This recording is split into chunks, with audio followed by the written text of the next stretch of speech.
Hey Yugi tubers, it's Richard. And it's been a while, but I'm coming at you again with this week's Gravekeeper deck profile.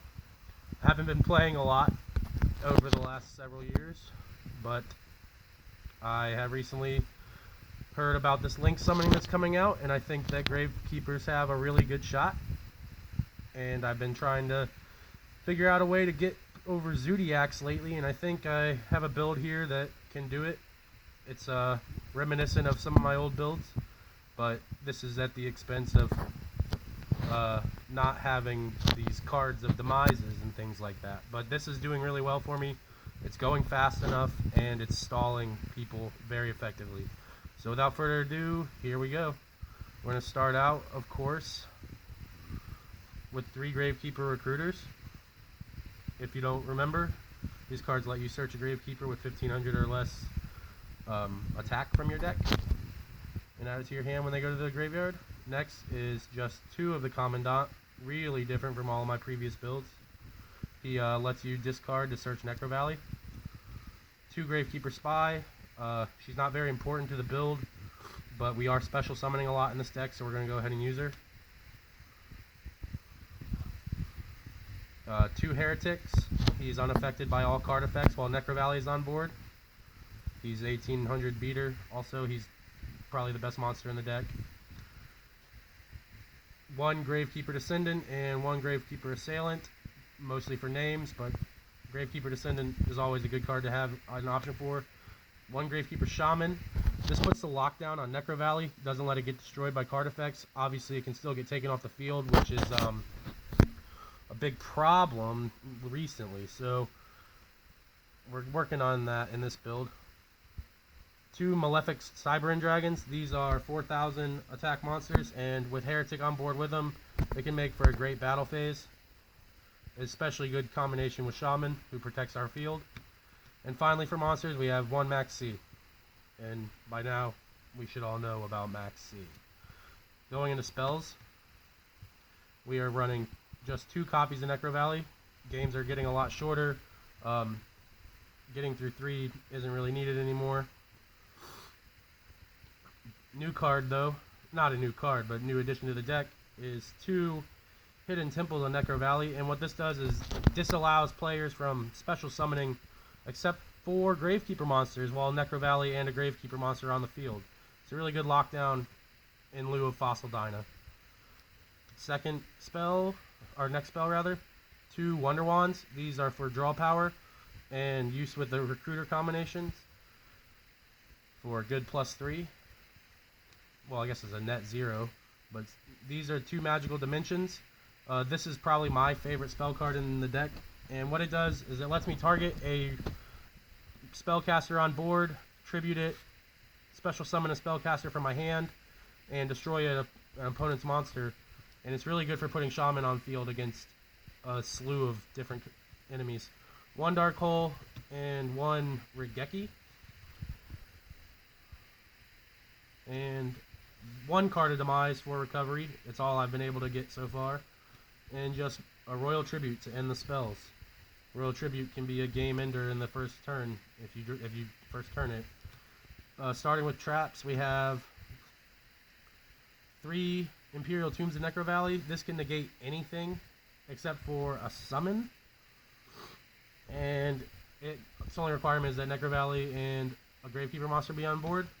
Next is 3 Rite of Spirits. This is to keep our recruiters on board and use with our Wonder Wand, use with Magical Dimension. It also is good for resurrecting the 1 Shaman from the graveyard to keep Necro Valley locked down since we only are running 2 of them. It's also good for pulling out level 4s from the graveyard to go into our extra deck should we need to. Next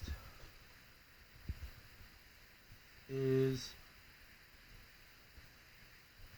2 Quaking Mirror Forces.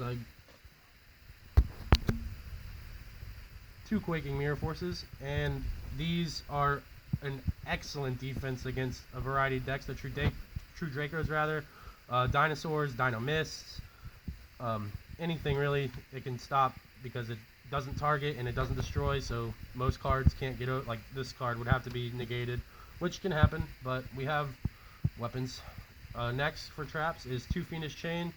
It's just a really good card in my opinion for stopping combos dead if you have it set, and really good combination with Shaman and Necro Valley because of overlay materials going to the grave if you chain it to affect activations from XYZs.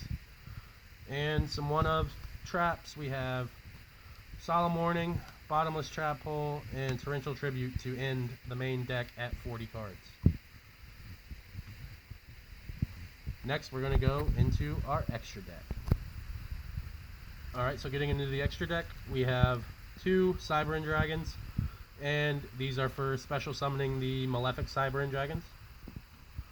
And then the rest is basically a rank 4 toolkit. We have the number 101 Silent Honor Arc, a Castel Sky Blaster. This Tornado Dragon is disgustingly good. The Master Key Beetle, Diamond Direwolf, the Game Winner, the Gaga Cowboy, number 50, the Black Ship of Corn, number 103, Ragna Zero, the Photon Pappler Operative, which is actually one of my favorite overlays, the Wind-Up Zenmeister, he's good for getting Spy's effect off twice in one turn, the number 62 Heartland Draco for the piercing damage, 85 Crazy Box, and of course Gymnite Pearl, because you need them. And we're going to get right into our side deck. This side deck is aimed at completely restructuring the engine of the deck in case we run into big problems in the first game. And how we're going to do that is by swapping in 3 Fossil Dinos for our 3 Rites of Spirit,